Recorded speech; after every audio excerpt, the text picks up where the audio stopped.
I'm not going to do a long introduction of Peter Russell because I have a feeling you know who he is. If you're interested at all in science and consciousness for any amount of time, Peter has been just a leader in that field for decades. He coined the term global brain in the 1980s, really foresaw what the internet and what it could do for the planet. So he's here to talk to us about the evolution of consciousness, which I'm very excited about. So please give Peter Russell a warm welcome. Well, thank you all for coming. And nice to see some old friends here and new friends and lots of people I don't know yet.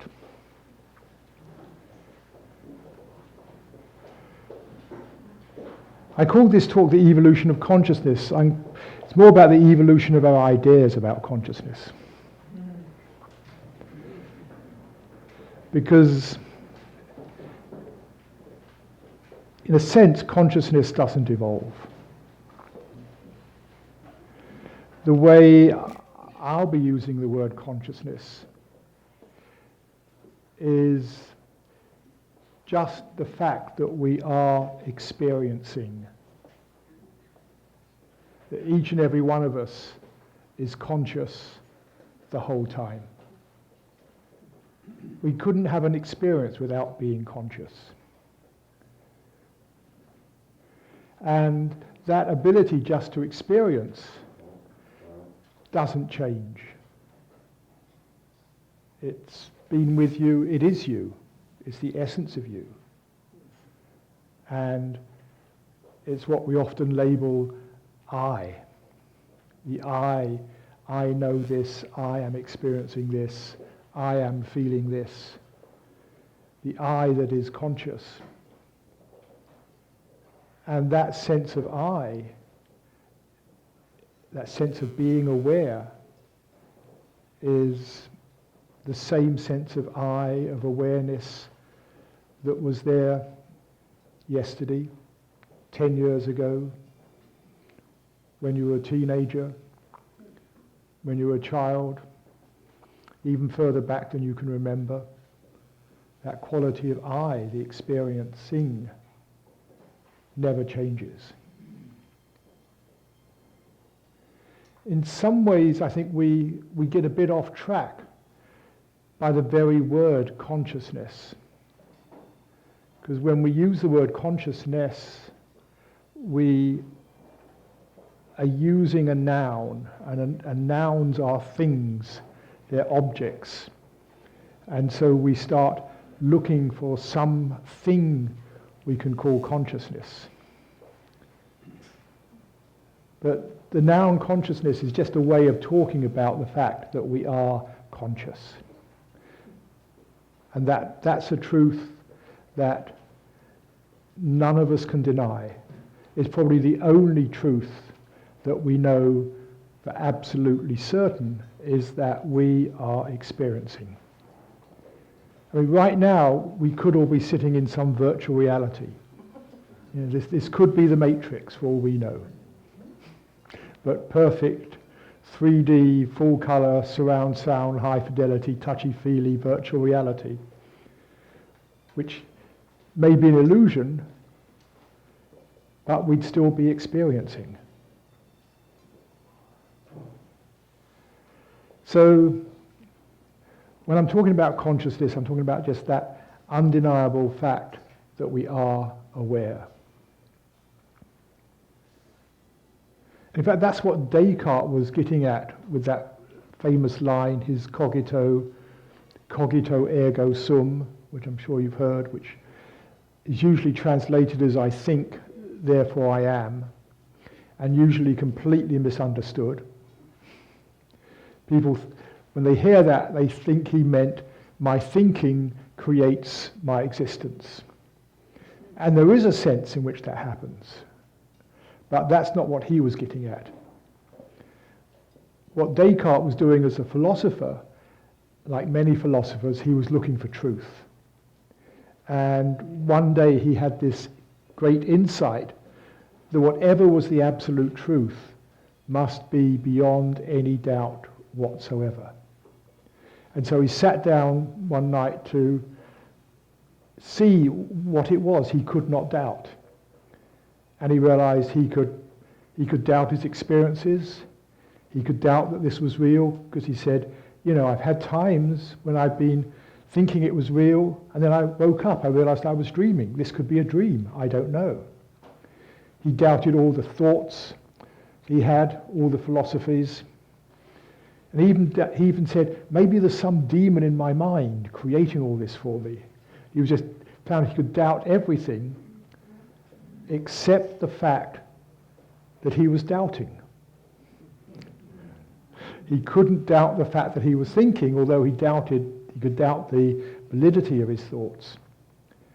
And so the final line of his argument was, because I am thinking, therefore the one truth I cannot deny is I am.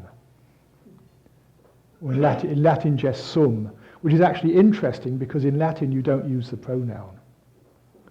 It's just am, which I think is actually even a deeper truth. He was just saying, because I'm thinking, the one thing that I therefore cannot doubt is am, which is just like the first person experience of being. First person experience of to be is am.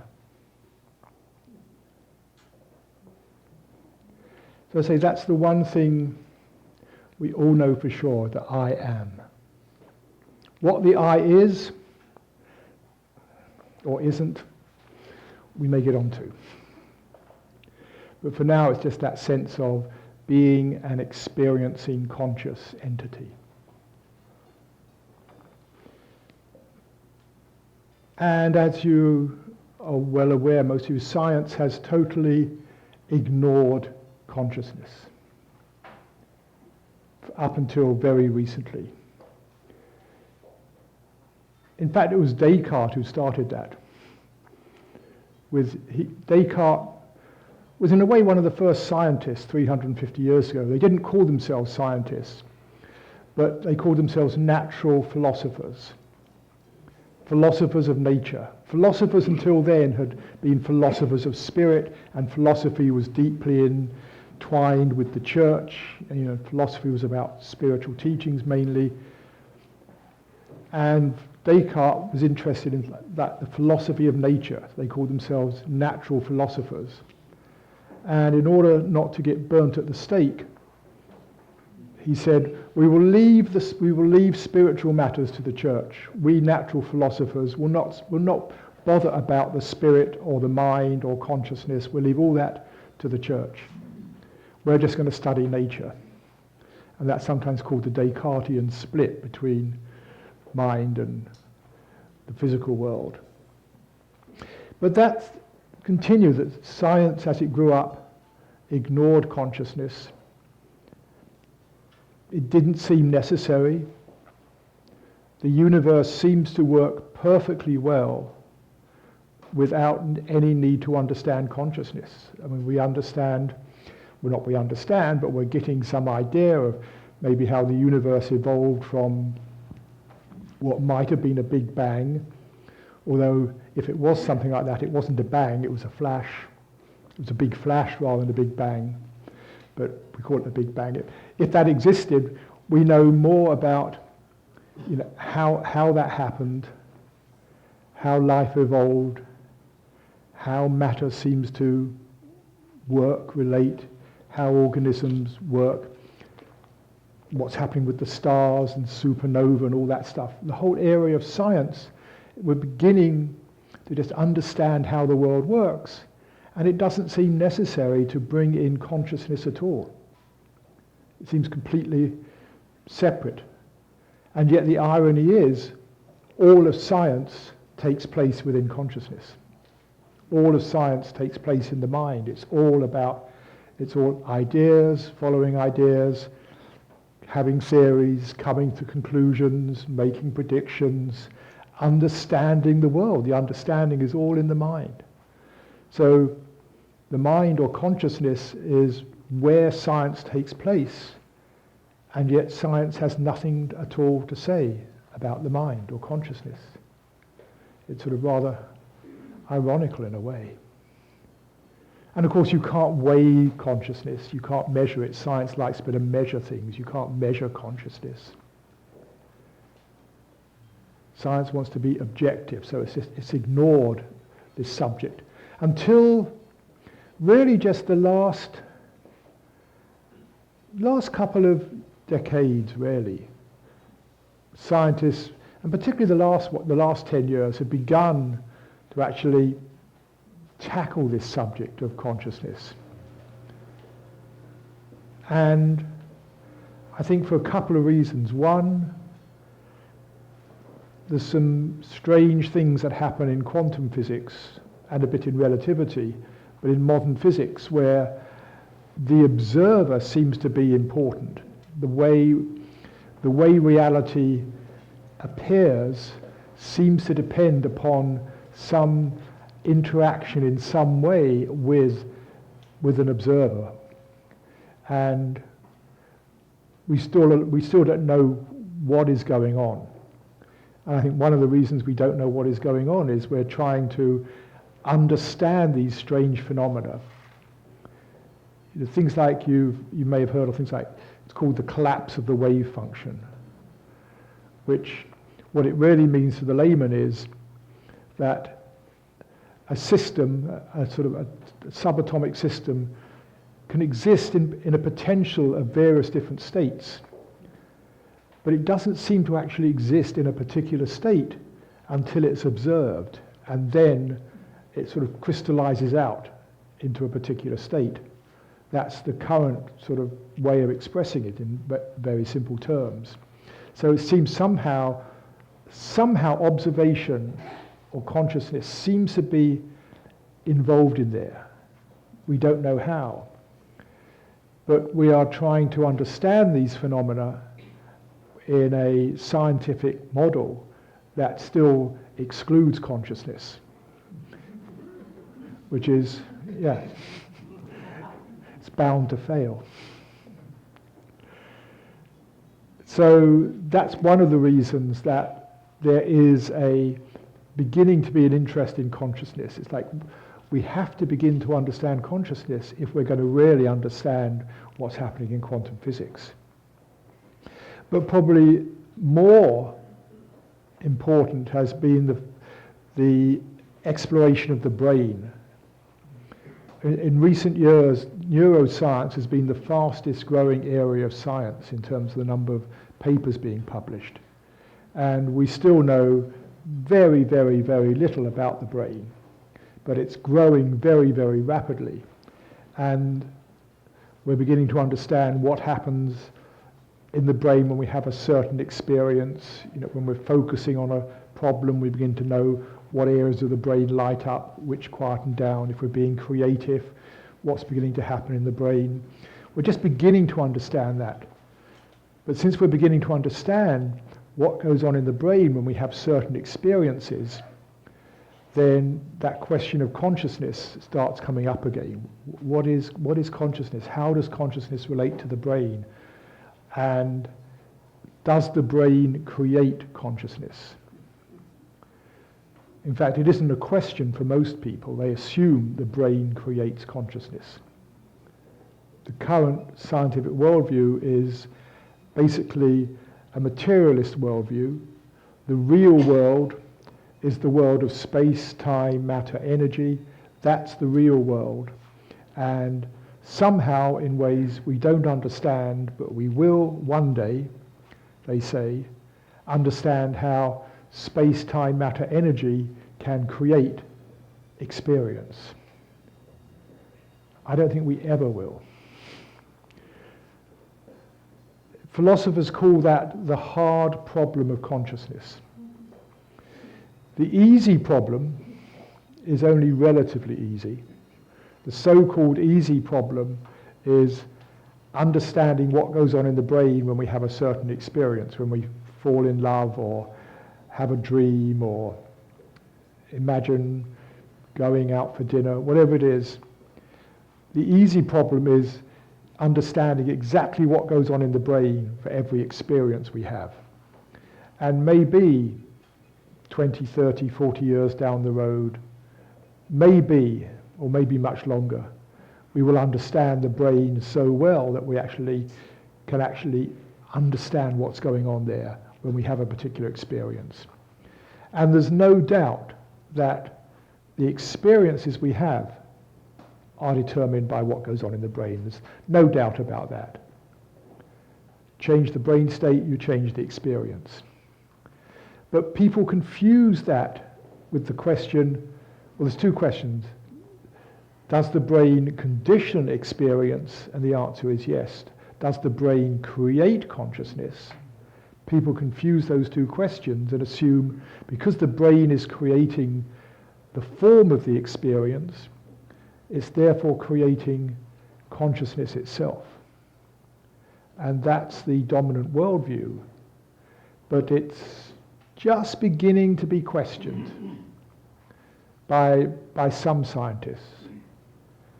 I mean, other people, some philosophers and other people may have questioned it for a long time, but regular science is just beginning, the first questions are beginning to say, well, hang on, maybe that isn't quite the case. Because there's two problems. The hard problem is basically how does unconscious matter, we assume that matter is totally devoid of consciousness. This is not conscious, we assume. And so the various molecules in my brain aren't conscious. The nerve cells aren't conscious. But somehow put all these nerve cells together and you create subjective experience. How does unconscious matter produce something as one philosopher put it, as immaterial as consciousness? They are totally different types. And so far no one's come up with an explanation. They've tried lots of different things, but no one has yet explained how something that is inherently unconscious can produce experience. The other problem with that view is, where do you draw the line?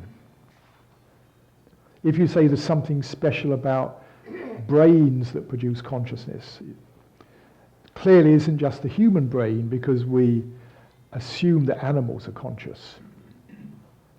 Although, some people will say, dogs aren't conscious, animals aren't conscious. To those people, I usually suggest, well, if you were taking your dog in for an operation, would you request that the vet give it an anesthetic? And obviously you would. But my retort is, well, if you don't believe it's conscious, why would you want to make it unconscious?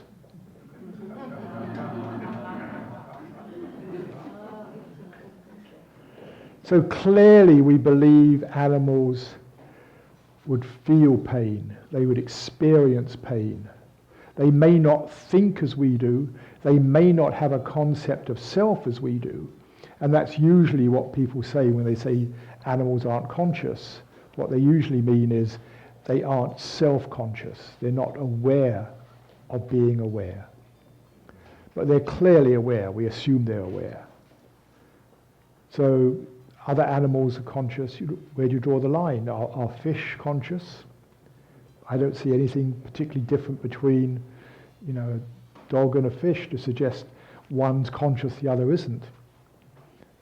Again, if you caught a fish, would you start sort of scaling it alive or make sure it was dead before you started scaling it? Clearly, we imagine they would feel pain. We imagine there's an interior world there. And so you go, what about a spider? Fly?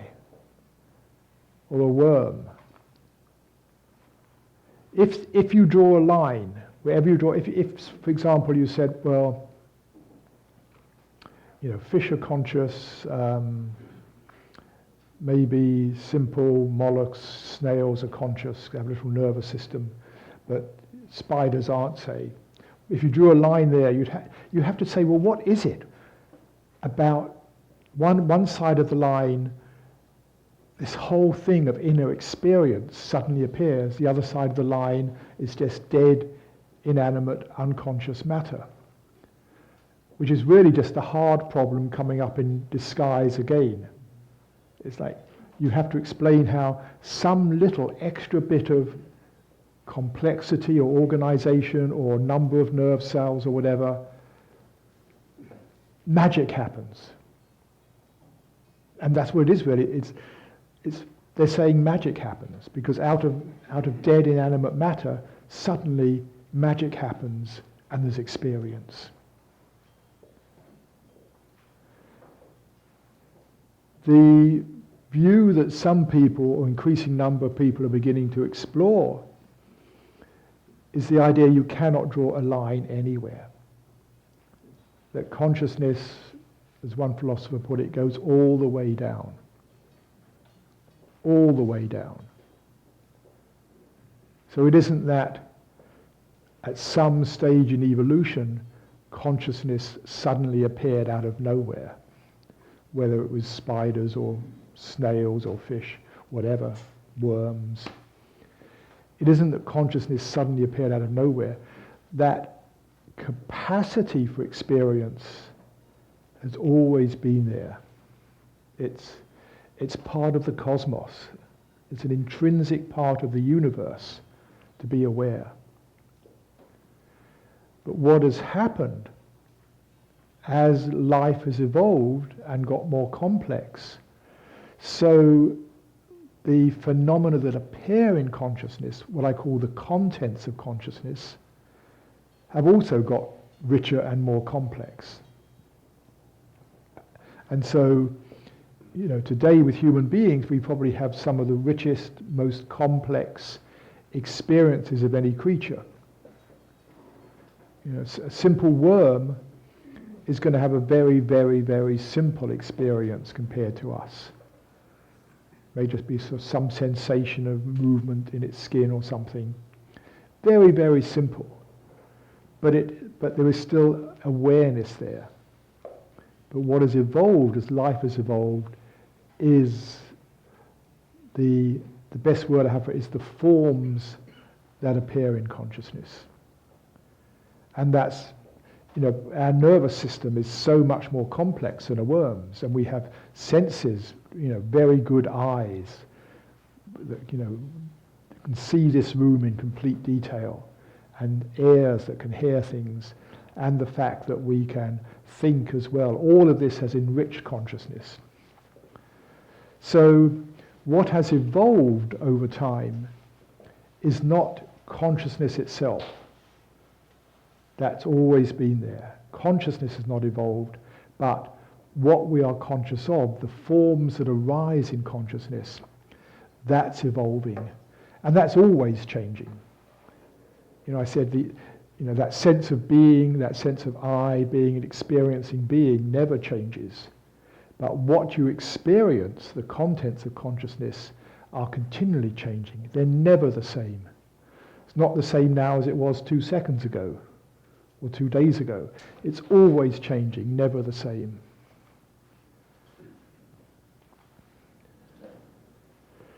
So I think the whole subject of consciousness is really challenging the current paradigm of science.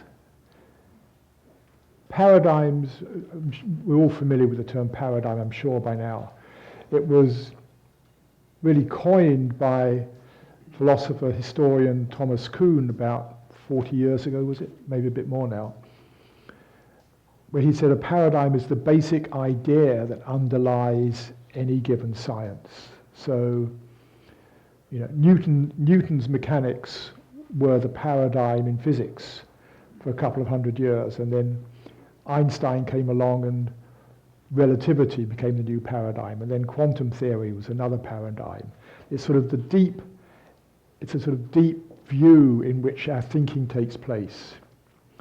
In molecular biology, the paradigm is about DNA these days. We're understanding everything in terms of what's happening in the DNA. That's the paradigm. And what Thomas Kuhn showed was that paradigms change slowly. And there's a lot of resistance from the status quo.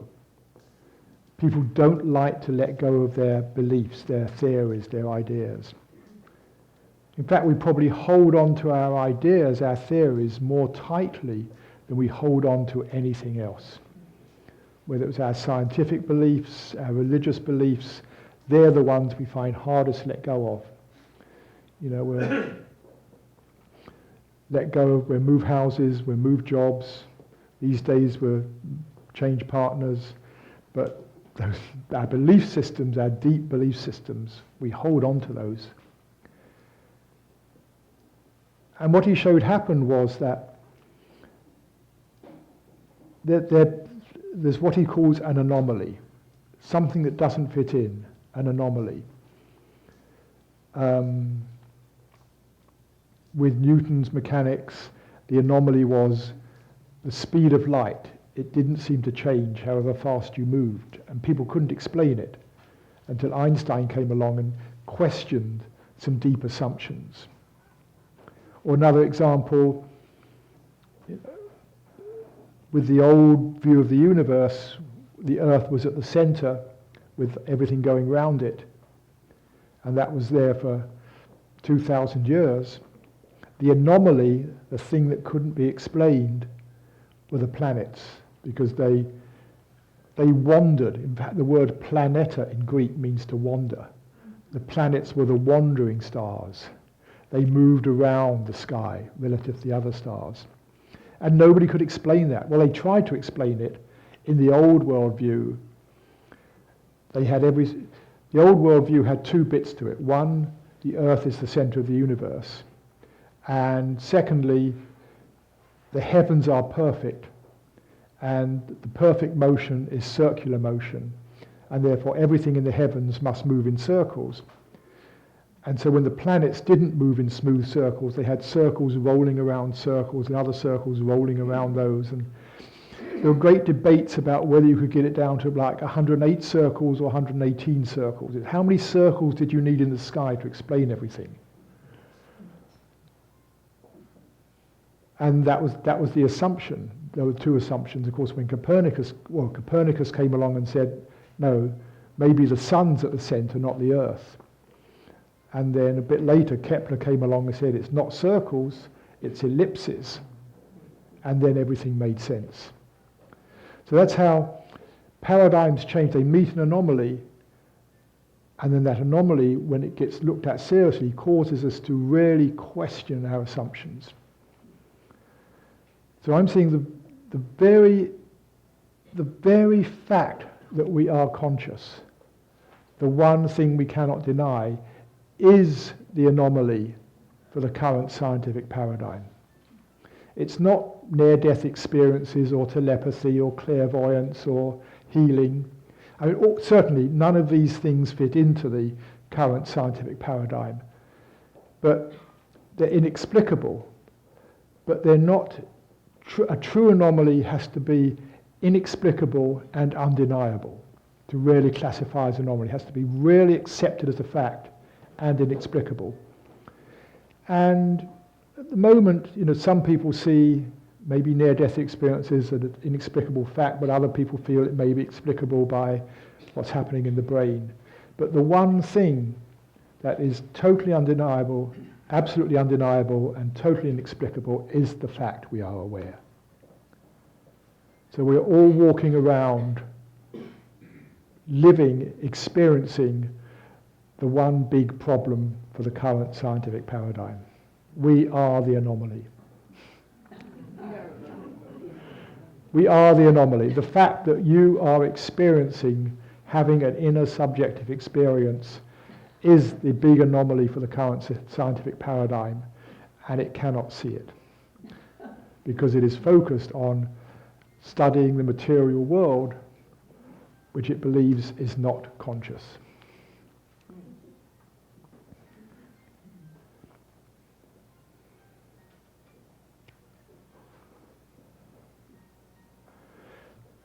So everything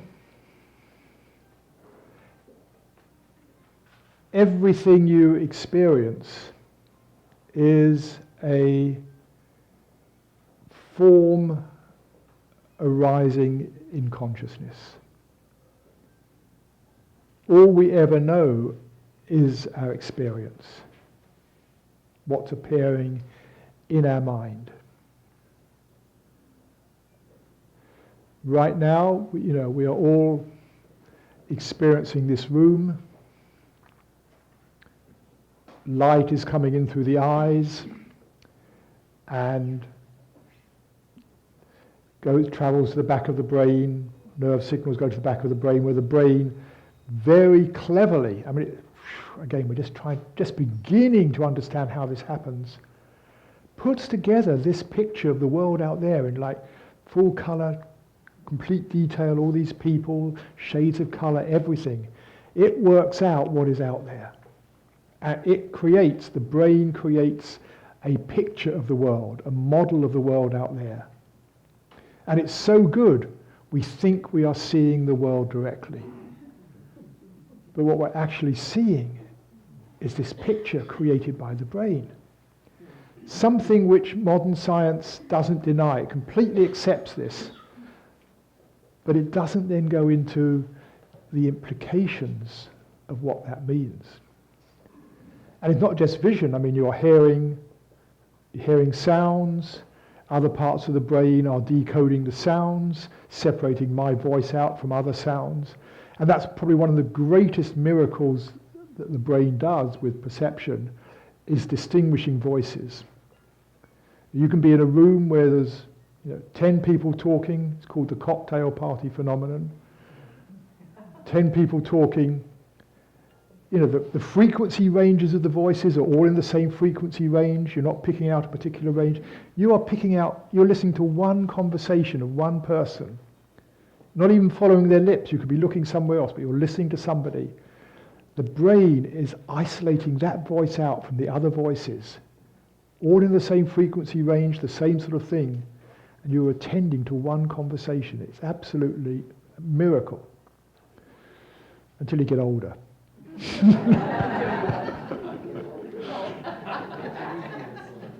Two things that go as you get older is one, eyesight, and two, parties become a bit more confusing.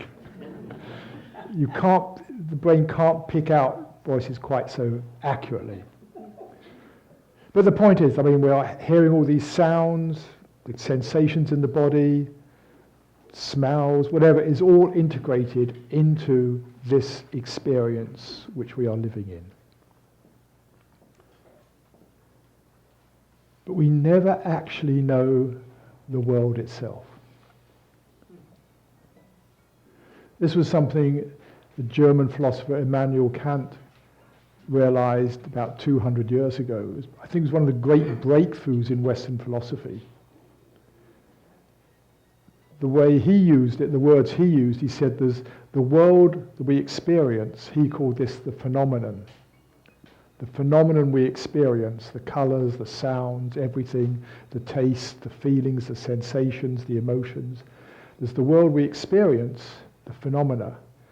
And then there's what he called the noumenon, Noumenon, the noumenon, which is, he called it the thing in itself. And he said, we never actually know the thing in itself. All we know is our experience. And we can never say anything about the thing in itself. Because all we can talk about is our experience.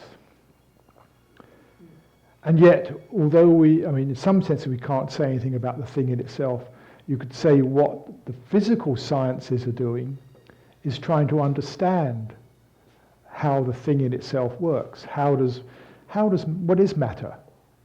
How does matter hold together? How does it work? What is chemistry? What are the bonds?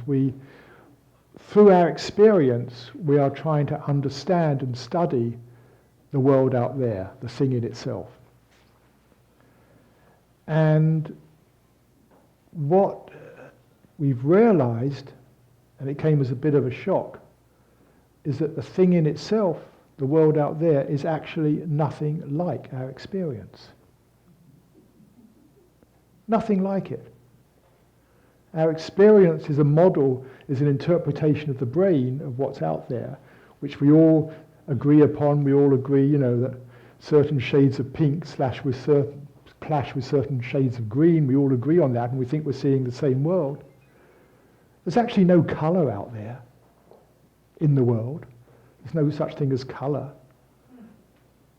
There's light of a certain frequency, certain wavelengths, and those are just concepts. We don't actually know what that really means, but we can talk about light of a certain frequency, light of a certain energy, and that light of a certain energy hits the retina of the eye and sets off electrochemical signals down the nerve fibers. But those nerve fibers aren't pink or green. The chemicals aren't pink or green. In fact, the chemicals that transmit the green message are the same chemicals that transmit the pink message. But when it gets to the brain starts working it all out and saying, oh, here's something which we experience as pink, and here's something we experience as green, and something in our conditioning or the way the visual system says, they don't quite fit, whatever it is. Something common there in our experience. But there's no colour there. The colour is purely in our experience. The same with sound. I mean, you're hearing my voice. We know what's happening is whatever my lungs are doing, my voice box is pushing air molecules backwards and forwards. That waves travels through the air, tickles little hairs in your ear, which again send messages to the brain, and the brain puts it all together and comes up with this experience of a voice, or music, or the wind, or whatever it's experiencing. There's no sound out there. There's just movement. And we experience that as sound.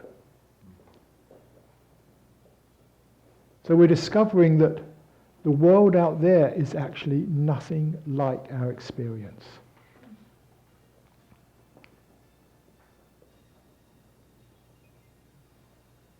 Even what we think of, as nice solid matter, we're discovering isn't solid matter at all. We used to think, the Greeks said, the Greeks came up with the idea of atoms as the finest, the smallest particles there could be, and everything was composed of these particles all clumped together in different ways to produce different things. And then we realized that so-called atoms were composed of subatomic particles, smaller particles, subatomic. But we thought those were particles, and somehow those were all sort of put together to create an atom. And then as time went on, we realized that most of that atom was actually empty space. It's about 99.9999999% empty space. If you had something the size of a pea in the center of this room, that would be the nucleus of an atom, and the electrons would be like specks of dust flying around the edge of the room. So you can see most of it is empty space. And then with quantum physics, we realized that things we call particles, electrons, neutrons, they aren't particles. That's just a name we give them because we experience particles in the world. We think there's particles out there. We don't know what there is. We don't know what there is. The things, not even things. All we can say is there's information. An electron is basically a bit of information. It's certainly not a solid thing. It's a bit of information. Some of that information is something we call charge. Another bit of information is something called mass. A bit more information maybe to do with its speed. It's just information. And this is something a number of physicists are looking at. They're seeing that the universe is really this vast, complex field of information interacting with itself. That matter, all these things are just ideas we have about what is there. As one German physicist put it, whatever matter is, it's not made of matter. So there's an information field. I call it just a field of being. Highly structured. I mean, just down to what we call the atomic level. Just there's information. And then our senses detect that information and create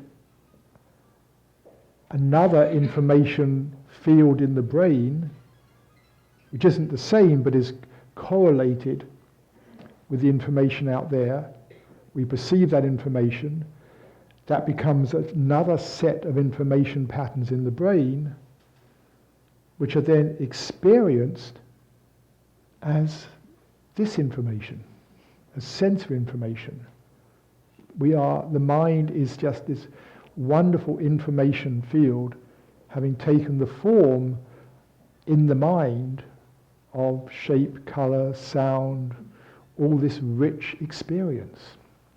This is how information appears in consciousness. And I sometimes like to make the pun that it is an informing of consciousness. That experience is an informing of consciousness. It's an informing in terms of information, informing us, but it's actually forming consciousness. The forms we experience are how consciousness, how that information is represented in consciousness.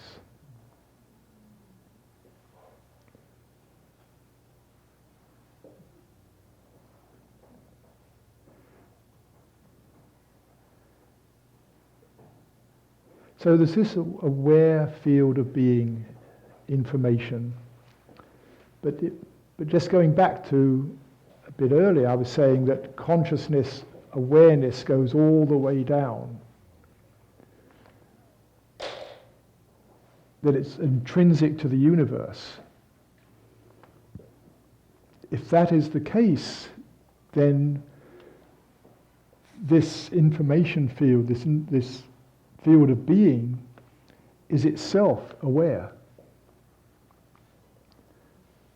So we come to the idea that the universe itself is a vast, complex field of aware being,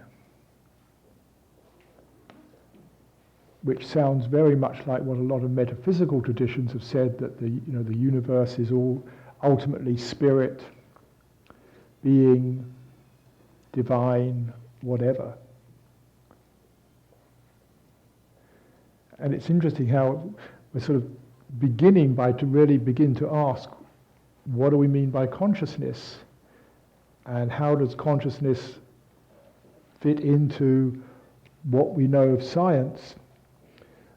We're sort of going down and coming up on the other side to a worldview which is much closer to the spiritual worldviews that many people have either realized, recognized, intuited, cognized, whatever, at numerous times in history, numerous cultures.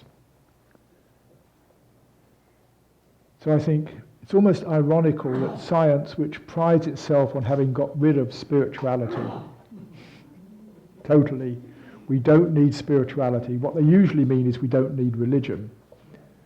The new atheists, as they'd like to call themselves, have very nicely done away with religion, but they're just talking about conventional religion, really. But they've thrown out the baby of spirituality with that. But I think what they don't realize is gradually they're going to start discovering what it is the spiritual traditions have been on about for thousands of years, what people have realized through their own inner explorations. And so I see the exploration of consciousness is actually going to be the bridge between science and spirituality. It's not about making them the same, or it's not even about reconciling them, but it's seeing that science has been trying to understand the world of so-called matter. I think the spiritual traditions have been understanding the inner world of the mind, of consciousness.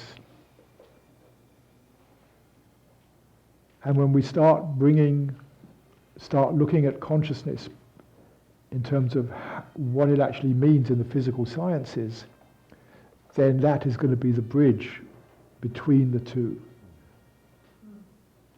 I say, not that they become the same, but we begin to see they're two different sides of the same coin.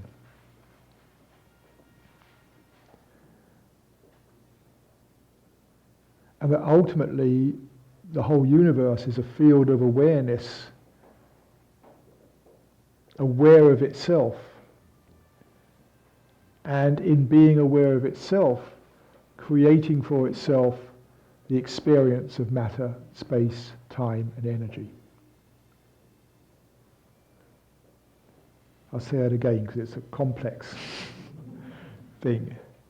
The universe is an aware field of being, highly complex, structured field of being. It is aware of itself. This little bit of the field, cosmic being, this little bit over here, is aware of the information around it, the information in that consciousness field, and creating for itself an experience in consciousness in which space, time, matter, energy appear. So the material world is, in a sense, all in the mind. And it's all in the mind of every single experiencing unit in the cosmos.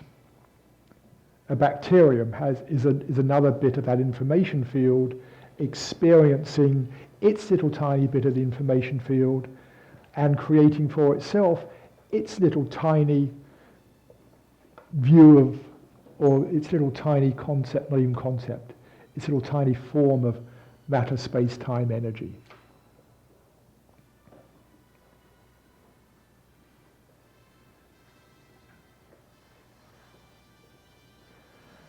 And then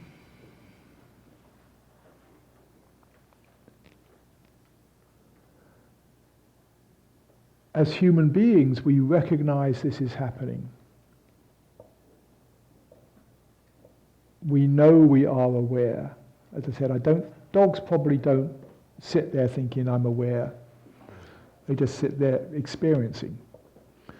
But we have the ability to reflect upon our experience, which I think, and I won't go into detail, but I think comes from the fact that we have language. We can speak, we can form concepts, we can take experiences, generalize our experiences, share them with one another. We can actually step back from our experience and talk about it, which is a great asset. It's made human beings what we are. Almost the whole of our culture you can trace back to the fact that we can actually share ideas, share experiences, share knowledge, share beliefs, share values. Culture is a sharing of information. But we also use language internally to think about things, reason about things, and reflect upon what's going on. And that's when we recognize, I can recognize I'm conscious. That's called self-reflective awareness. But we often just leave it at that. But I think what all the spiritual traditions, not all of them, but most of the great spiritual traditions have urged in one way or another is to actually dive into the recognition of what that actually means to be conscious, not just to accept it. Oh, I'm conscious, yes, I'm experiencing this room, now let's get on with life. But to actually start becoming aware of awareness itself. Not just understanding that we're aware, but actually becoming aware that we are aware. It's that question, who am I? Or what do we mean by I? Because what happens most of the time is our attention is on the forms that are appearing in consciousness. Whether that form is I'm attending to a light, looking at it, or I'm attending to a sensation in my body, or I'm attending to a thought I'm thinking, or some problem I'm trying to solve, or some music that's running through my mind, or I'm listening to. The attention is like the spotlight of consciousness. You know, we are conscious of this whole room and all the sounds and feelings and sensations. The attention is always where that spotlight of consciousness is. It's always somewhere in the field of awareness, in the whole field of awareness. There's always the attention. And that's where the I is looking. You can almost say, if the I has any action, it is to attend. The I is attending to this picture, it's attending to this feeling. So the attention is absolutely intrinsic to consciousness. And there's actually two modes of attention in our lives. There's the relaxed mode when everything is fine. You know, you're just relaxed, doing nothing much. The attention is, it wanders. Here's a bird song, it goes to the bird song, and then you feel an itch, it goes there. Something else happens. It's completely automatic, completely outside of your control. It's just like, oh, is this of interest? Oh no, is that of interest? Then you find something of interest, and then we begin to focus on it. And then that's the second mode of attention, is a focused mode of attention. We're actually holding the attention to something. But in both cases,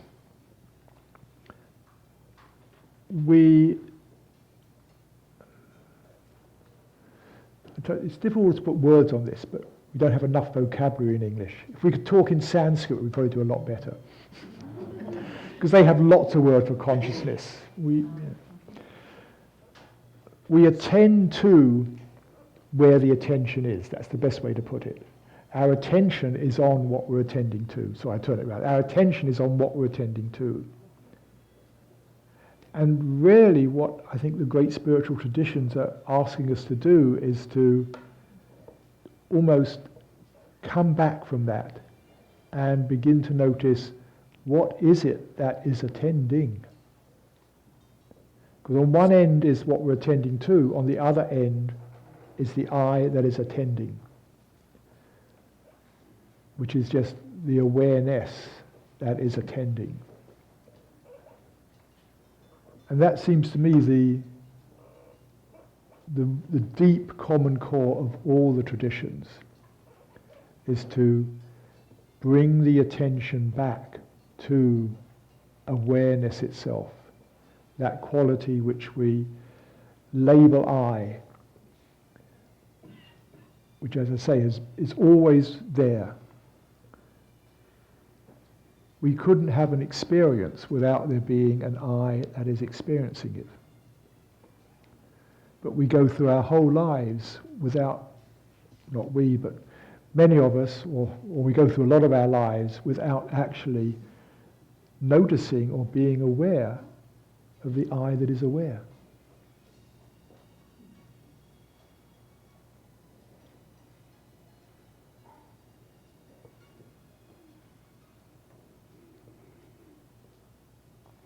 So maybe I'll pause there. I feel a talk is like laying out a playing field. This is the playing field in which we can now play. With questions, comments, discussions, whatever you like. What is the time, by the way? I don't see. 8:35. So we've got maybe half an hour, 45 minutes, whatever. 3 hours if you like. Yeah.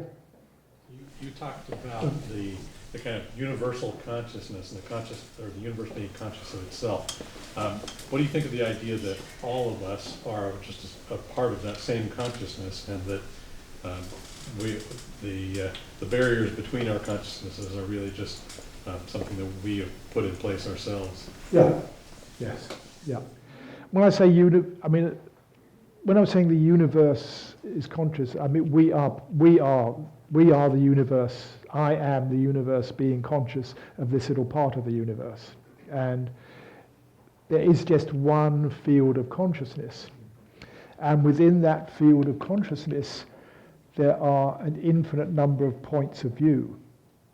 And that what I call my experience is a particular point of view in consciousness, which is generated by this particular organism, this particular set of senses and brains is creating a particular point of view in the cosmos. And over there, another point of view is emerging.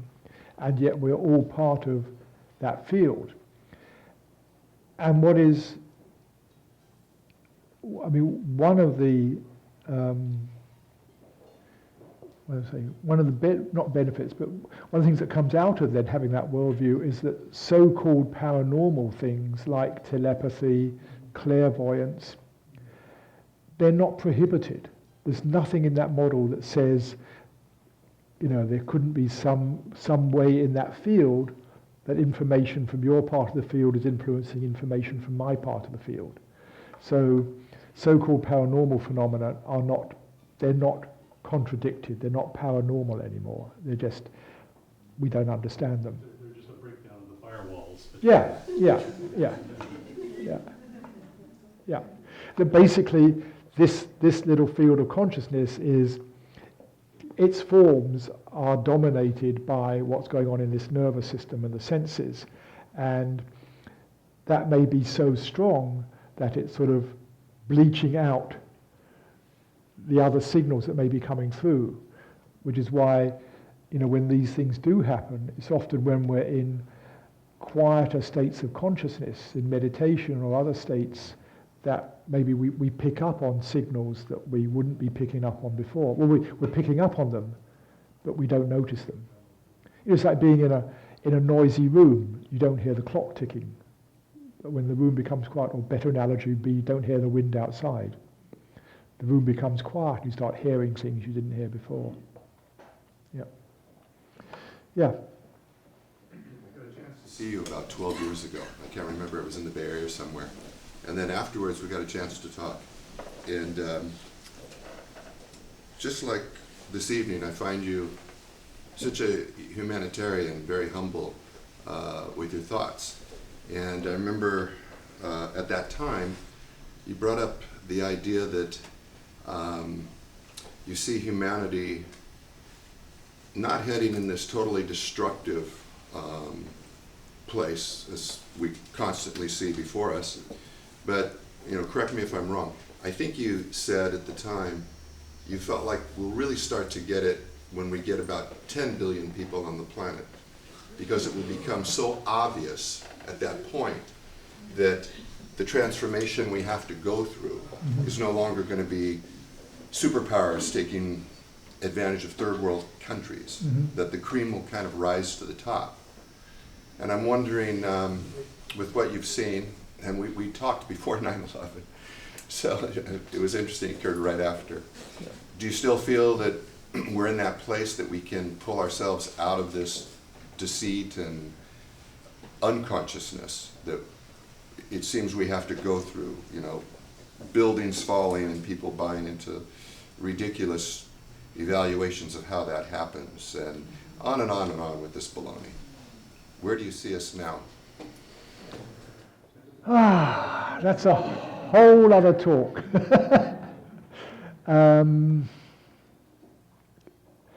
First, the 10 billion idea got misunderstood. That was when I was talking about the idea of a global brain, which really I was thinking about back in the late 70s, early 80s, and just beginning to see the networking of computers. And the Jim Lovelock had just come out with the Gaia hypothesis, which was the idea that if you take the whole biosystem of the Earth, the ocean, the atmosphere, the soils, and all the living creatures within it, they seem to be functioning as one single integrated system, but different species and different things taking on different functions. Like you say, the rainforest, a bit like the liver in function. And I was saying, well, in that case, what are human beings doing here? Because we're some young upstart, which the biosystem has done perfectly well with for, 99.99% of its history, and here we are. What are we doing? What are we good at? Information sharing. We're the communicators. I said, so we're like the nerve cells of the planet.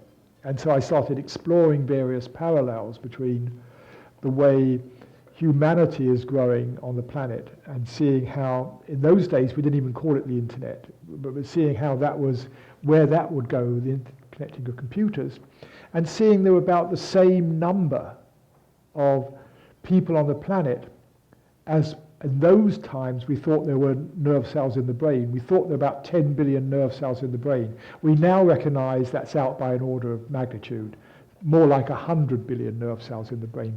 But back then, we thought there were about 10 billion. And so I was just playing with the idea that, we have about the same number of people on the planet as there are nerve cells in the brain. But it wasn't that when we get to 10 billion, something magic's going to happen.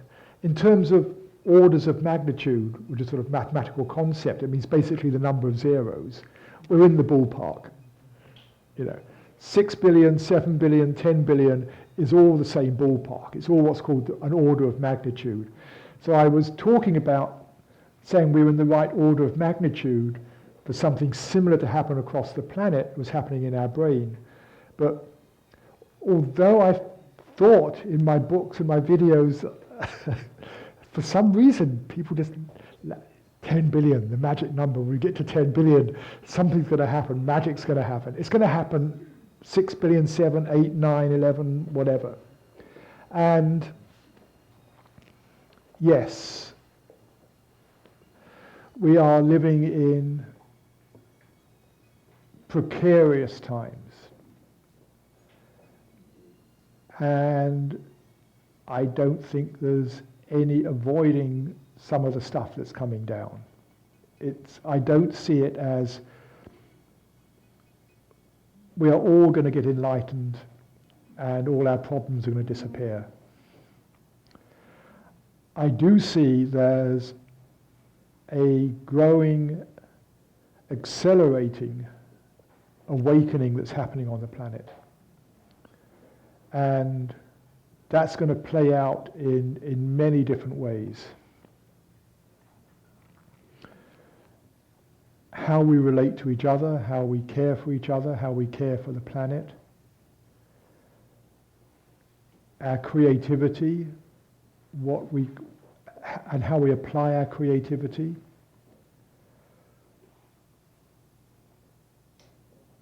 It's going to play out in terms of what is important for each of us, what we value.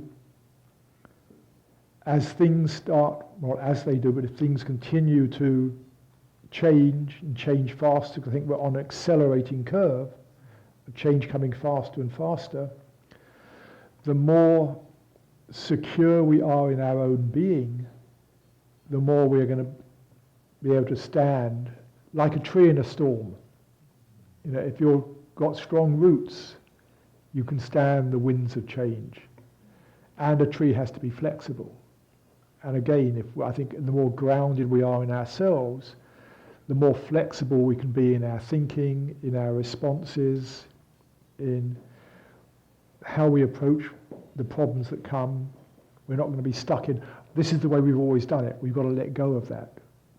I believe that then we have to let go of the ideology. I mean, our consciousness moves where the next reality shift occurs, or the next paradigm. Yeah. We hold open to Yeah. the truth of what is. Yeah. Yeah. Yeah. So, I mean, to put it in a nutshell, what I'm saying is I don't think we're all going to wake up and magically all our problems are going to be solved, but I think through our waking up, we are going to be able to navigate our way much better and be a much better support for each other in how the future unfolds. It's going to be challenging times, but the more connected we are with our real self, the easier it's going to be. Yeah. I just think that all these questions, the concept of mass consciousness is probably there.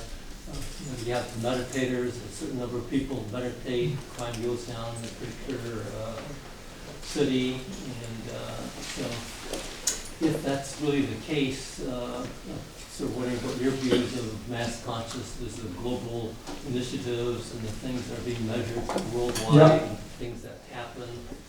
You'll have the other extreme of Hawkins, Dave Hawkins, not Yeah. Steve Hawkins, talking about as you raise your levels of consciousness, the whole ocean rises, Yeah. and therefore, if in fact what Bill's talking about, we move ourselves up this ladder, everyone else will sort of move along with that. Yeah. If the 100 monkey Yeah. types of things is in fact Yeah. correct. But be interested in your views of mass consciousness.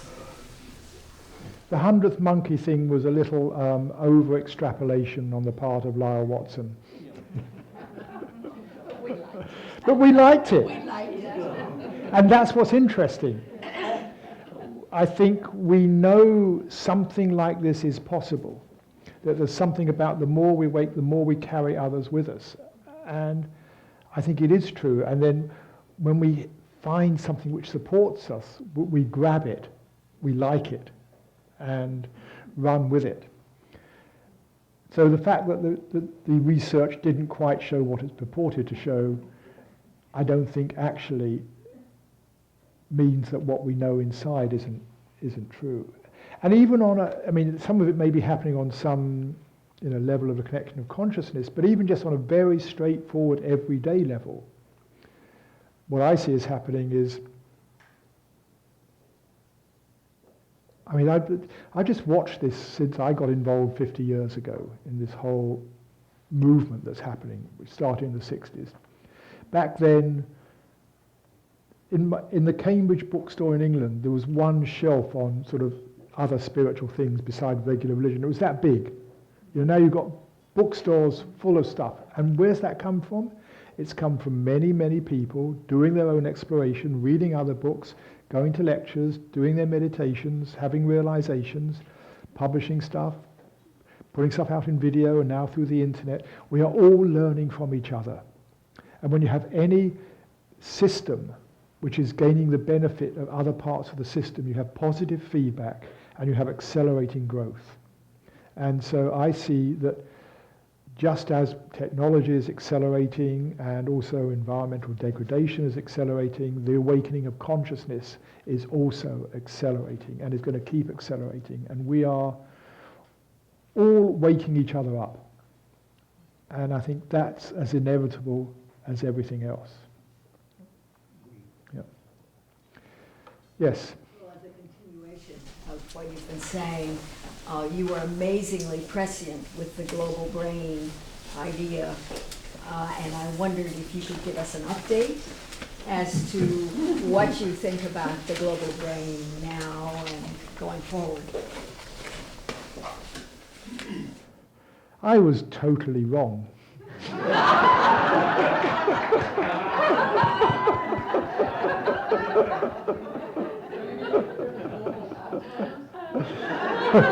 Sorry?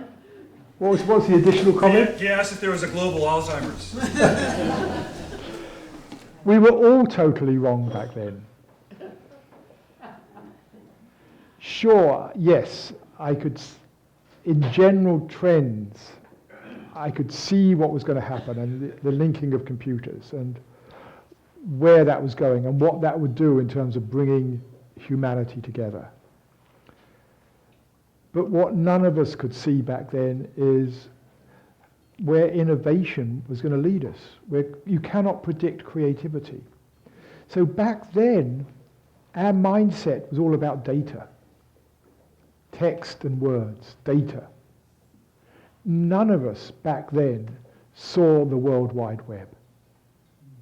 We didn't see that. And then even when the World Wide Web came along, 1990, 91, there was nothing visual in it. That came later. It didn't have graphical browsers. It was just a linking system. None of us, back then saw internet shopping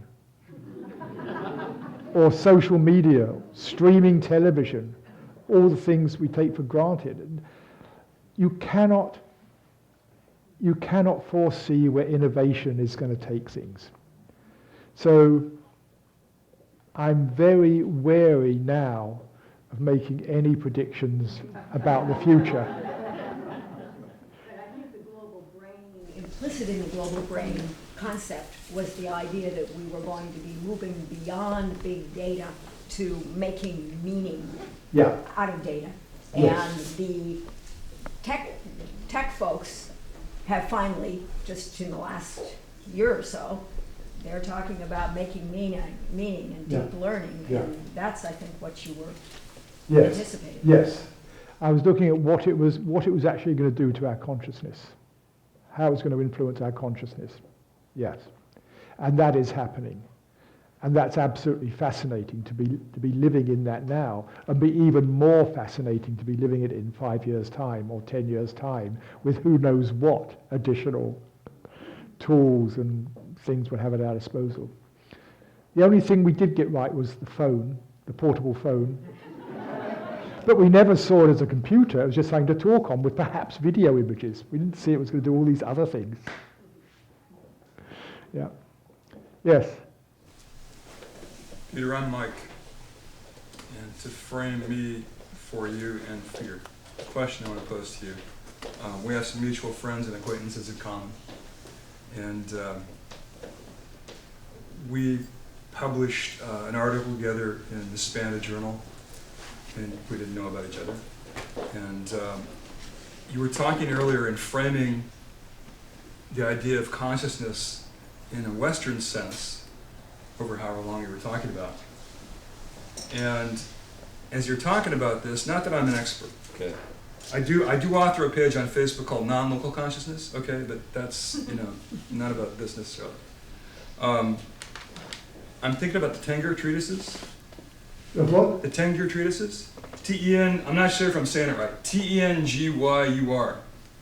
The Tibetan treatises that Columbia is trying to translate, and the Dalai Lama has said these are 5,000-year-old documents on science and education and stuff like that. And I'm thinking also of some of the Indian traditions, East Indian traditions. Was there ever a science before this stupid science? That's what I'm really curious about, 'cause you've seen more of that than I have. And do you think there is one, When I say science, I mean not the one that's reductionist, I mean the one that, it had an idea of how non-local consciousness happened, those kinds of things. That's what I'm curious about. Have you seen anything like that in the older traditions?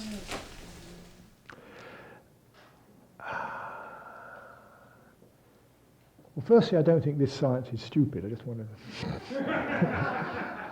It's incredibly powerful, but it's limited. Not stupid, it's limited, but within its realm, it is far from stupid. Yeah, no,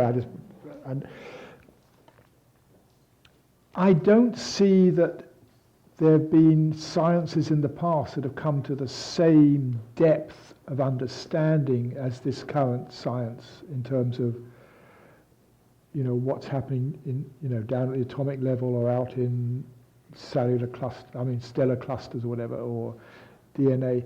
I think the sciences that have been there in the past have actually been more derived from the inner realm, that they've been more the sciences of consciousness, of people. And science, I mean, our current science is focused on understanding the external world. I think you can take the same process of science, which is basically one of having hypotheses, experimenting, coming to conclusions, looking for consensus. You can do that on the inner worlds. And I think, whatever these treatises are, I don't know them because I'm not a great specialist in Buddhism or, other traditions. But I think there is vast knowledge there about the nature of mind and the nature, how mind interacts with, quote, reality, that we are just beginning to recognize or recognize today. Yeah. Just maybe a different type of answer to your question. I was looking at a DVD, Crossing the Event Horizon, with Nassim Haramein, who's a quantum physicist, and he quotes in one part of his book, a book called Ein Tram, and that's 13,000 years from the Mayan culture, and it talks about basically the fundamental pattern in virtually everything, which is now sort of being rediscovered through Nassim Haramein's work. But he goes through quotes of things that were translated from that text that talk about these fundamental things that involve sacred geometry, the vector equilibrium, and things of that nature, and the structures that are there, being quoted 13,000 years ago from another culture. So there's ancient stuff that is there, and a lot of those things I would have to believe is consciousness driven, because I'm trying to figure out where the pyramids are built from or how, because there's no engineering way to do it now, and so there's other mechanisms, and is consciousness involved in those mechanisms. So there are things that are there that are truly ancient, basically, that we just haven't discovered yet, and we're just starting to learn about. Yeah. I have to say, I was a little perplexed at the beginning of your talk. You were talking about consciousness as kind of a fixed thing. And I was exposed to your work, years ago, and I guess what I took out of it was that consciousness was a quantity that's growing all the time. Like when we, as a society, when we saw the Earth, then our consciousness expanded. So isn't consciousness not just something that's awakening, but constantly growing? Like it can guide how I relate to you. Like, how can I relate to you that would best raise the consciousness of both of us? So can you talk about the growth of consciousness as opposed to being fixed? Yeah.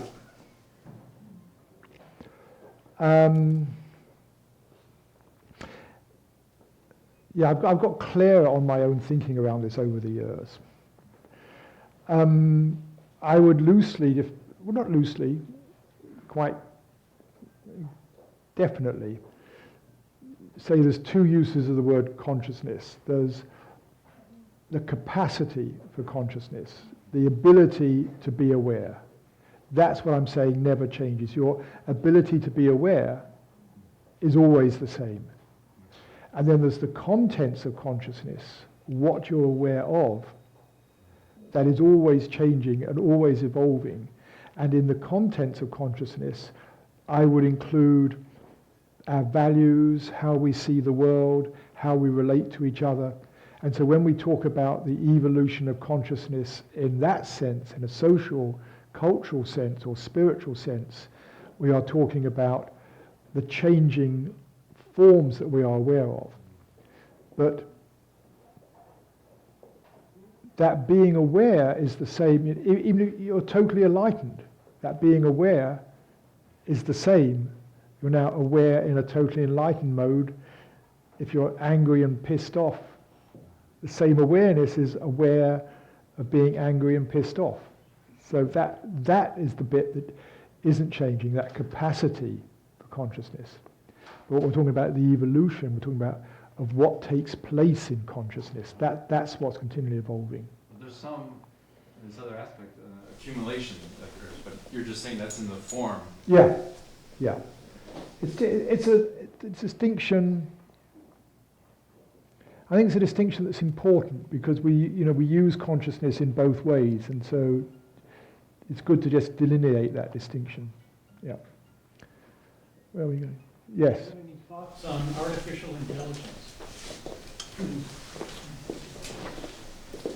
We're going to get there. Yeah. Will it be conscious? Ah, that's the interesting question. Oh, is that what you meant? Yeah. Okay. We're certainly good. I mean, artificial intelligence is creating systems which are as intelligent as human beings, and there's no doubt we'll get there. Will they become self-aware? Will they become self-aware? My leaning is I don't think so. And why? I say that's my leaning, and I know any argument I put forward to that can easily be knocked down by contrary arguments. I think consciousness and life are intimately related. They're two sides of the same coin. And so when we talk about the evolution of life from very, very simple forms, I think everything is in a sense alive. There's a grey line between where is life and where is non-life. Consciousness is there throughout, and it's as living systems have evolved, and so the complexity of the living system has resulted in a growing complexity of the forms arising in consciousness.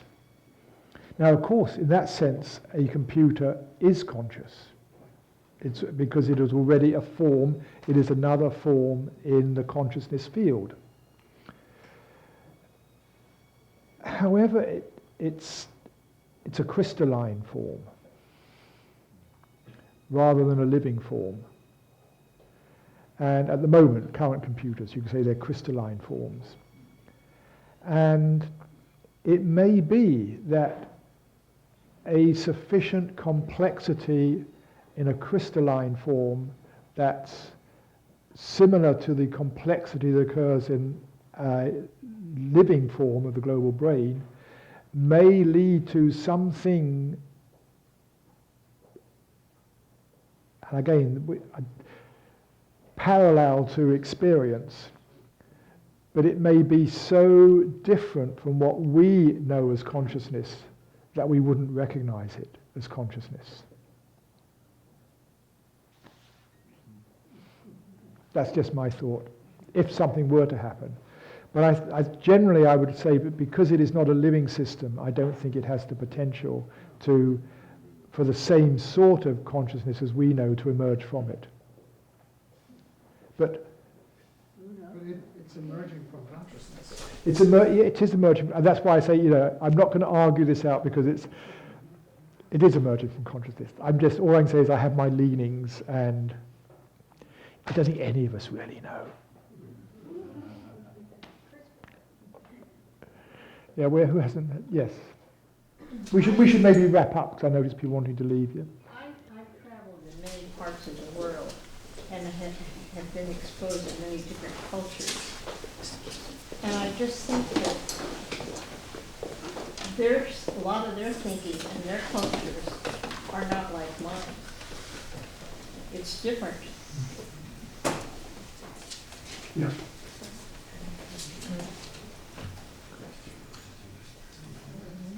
And with that, the whole way not just the culture, the way we see the world, the reality that we know.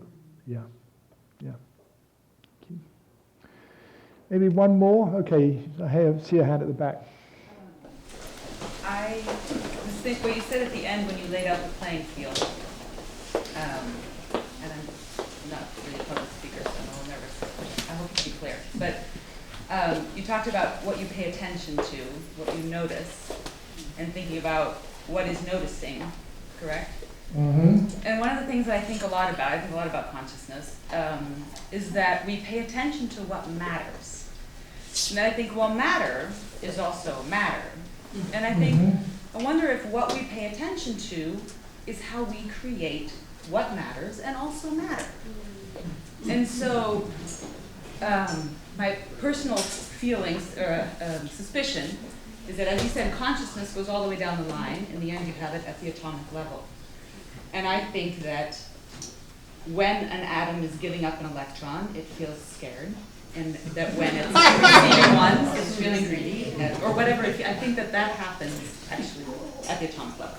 But aside from that, so when the way I put these together and think about them, again, not to believe them, just to play with them in my mind. When I close my eyes and I focus my attention on various parts of my body, and I can really feel that part of my body. It feels warmer. I can feel my consciousness in that part of my body. And I think, well, perhaps I'm giving, because I make that part of my body that I'm focusing on matter in that moment. Perhaps I'm creating matter in that part of my body, where whatever I give attention to, maybe I give it matter. And then I thought, well, then if I'm standing here, something must be paying attention to me to create this much matter.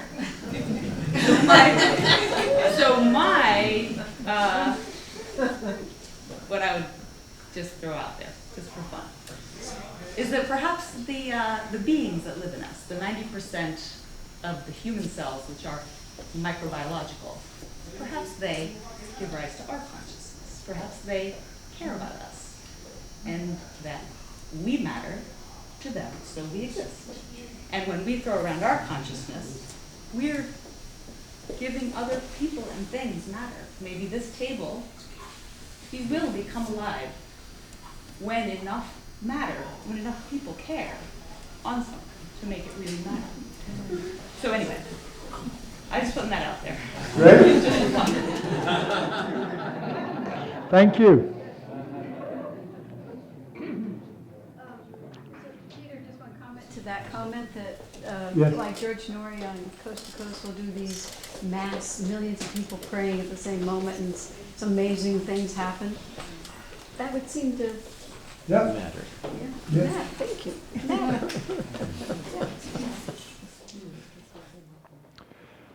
So let's formally end here.